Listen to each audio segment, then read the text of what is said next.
everybody, Tori Hartman here, and I'm going to tell you about some of the features and benefits of the book. Dun, dun, dun. That's my song. Okay, so one of the things I want to tell you about, and last time I talked a little bit about the differences between the card deck and the toolkit. Just want to say that the toolkit is a completely standalone thing. So what we want to talk about is that each week, okay, you're going to cover one of the fables. But one of the things that was that was actually cut out of the card deck, that we had to cut out, was what I consider one of the most powerful aspects of how this entire deck and how all of these fables changed my life. And the way they changed my life was actually with the group exercises. You see, when the fables originally came through to me, and I shoved them in drawers and they were just sitting there for years, one of the things that happened was a friend of mine was very broke and he was in a lot of trouble, and he said, "Oh, can I please get a reading?" And I said, "Okay," and I was struggling with the reading with him at the time. And I think it was because of the fables. They were meant to come through his wisdom as well. And I pulled out this notepad, and on this legal pad were fables, believe it or not. They wouldn't go away till I wrote them down. So I put them down. I said, I got to run upstairs and go get some blank paper. So I ran upstairs and I left him with the fable. And apparently the fable he read was the fable of perseverance. And he said, "You know what?" I said, "What?" He said, "I got it. Thank you." And I said, "What?" He said, "Everything I needed was in this story. It hit me and I know what to do now." All right, fine. So he left, and there were some other things that happened, but basically his life changed inexplicably. I mean, he went from barely being able to pay his rent to bringing in $8,000 a month through his artwork, and he became quite successful. And when friends would say, "What happened to you?" he'd say, "I can't explain it, but I read this fable." And that was really how the first fable teams formed. And at the time, my whole spiritual practice was opening up. This is about going on 20 years ago now. And my whole work was starting. I was doing readings and I was starting to really expand. And all of a sudden I was getting calls from people say, "Hey, so-and-so's life has changed.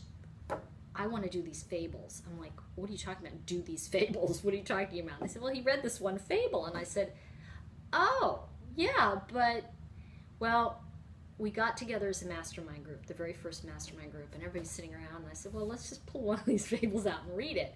And basically, in the acting world, in the art world, I mean, I live in Los Angeles, right?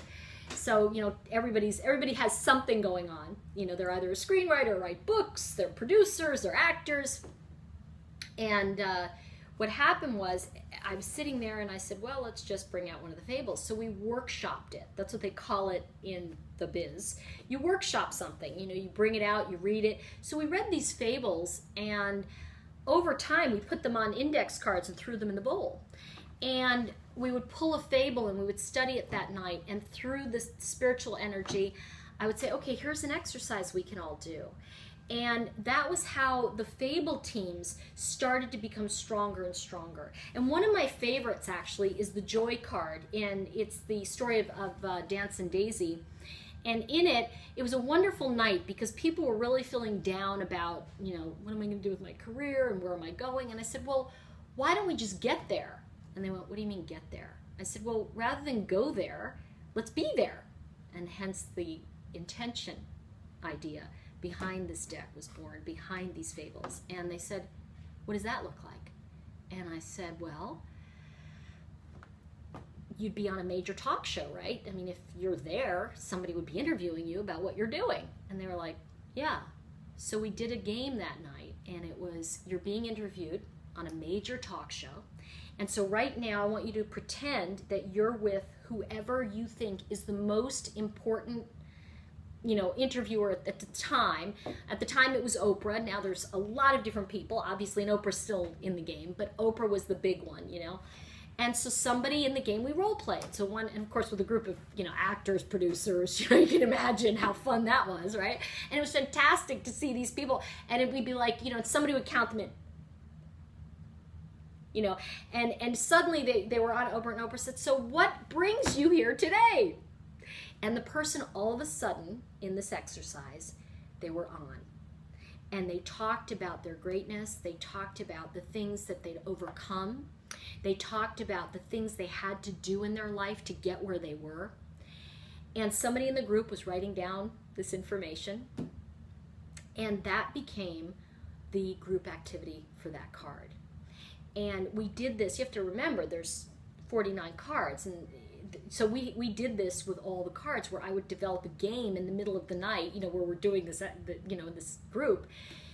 And that night, though, it was very telling, because one person in particular was talking about his best-selling book and how he just signed a trilogy deal, and he named the publishing company, which was unusual.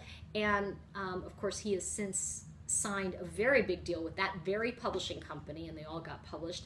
Another woman talked about how she felt accepting her Oscar, and she actually did accept an Oscar. So there were years later. So it was interesting to see what was happening with the idea of stepping up into a big game. And so the people who have been attracted to these stories and this work are noticing consistently that their life purpose gets easier and easier. Because something I want to tell you about this is that your chakra is constantly evolving like you are. But I'm going to tell you one other thing that's important, and this is going to be a key piece for today. When you look at where you always get stopped, and by the way, you always get stopped in the same place. It may masquerade as something different, okay? It may look like it's some guy in your way, but it's some girl in your way, something in your way, but it's always the same energetic spot. And people quit before the miracle at the same spot. And I've seen it consistently. And so because you stop at that same spot, what these fables do, people say to me, I gotta find what's stopping me. I go, no, we'll find it, don't worry. They're like, what? I go, all we have to do is set you on your chakra journey. Because once you start moving through them, you're gonna find what stops you. Because you see, it always will be there. The difference is, can you choose a different street? And the more conscious we are in this journey, then we can say, oh, there it is, cool. Instead of going, oh my gosh, there it is. And I think we go into panic mode and I've got to get rid of it. And what I say is, it's a part of you that you created, so it's valuable to you.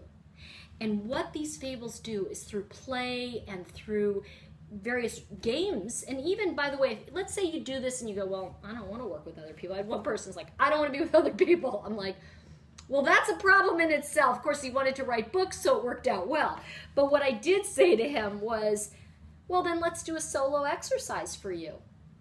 So in here, in the Thursday, it says make a connection. Every Thursday, we'll be making a connection. And that will be the group activity or the solo exercise. So you can do a journaling exercise if you don't work with a group. But I really encourage you to understand this, that this new paradigm that everybody's talking about is like the new paradigm. The new paradigm is really simple. We don't have to be alone anymore to do it. You see, we've discovered who we are through all of the self-help in the 80s and all that stuff we did. And now it's about joining together and becoming partners in this journey. And what an amazing thing it has been to watch people's lives change dramatically through one simple aspect of this. So what I want to say to you when I say, I'm not going to go through the whole thing, you have to get the book for that, but I will tell you the key thing is this, that, and this is something important, is that, when we look at each day of the week, and it's pretty laid out here, I don't want to go through, walk you through every bit, but I think one thing that you may not be aware of is what I told you, which is that this came together from artists and visionaries and entrepreneurs who sat down and said, yeah, let's read this fable. And we read the fable in the group, we discussed it, it became bigger and bigger, and we called the inspiration, instead of divination, we called it inspiration, because one of the people in one of my first groups was born again. And she was like, I don't want to do the card psychic thing. I said, well, then let's not. Let's call it. She said, I just don't like the word divination. I said, well, what would you like to call it? She said, well, I always feel like, Christ inspires me. And I said, great, inspiration. So it became, again, a community conversation. And that's what I invite you to do, is make this a community conversation. This isn't about, oh, I wrote a book. It's, I'm proud of the fact that these angels brought me these stories and I got to shepherd it over a 25-year period to you. I had no idea this was going to be what my life purpose was about. I had no idea that this was my journey. And so what I want to say to you is that these tools came through me, not to me, to deliver to you. And if you take them on, and if they call to you, they will take you on a similar journey, hopefully quicker.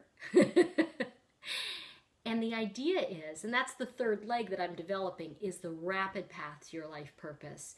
But this will take you through the tools necessary to be ready when things happen. Because let me tell you something.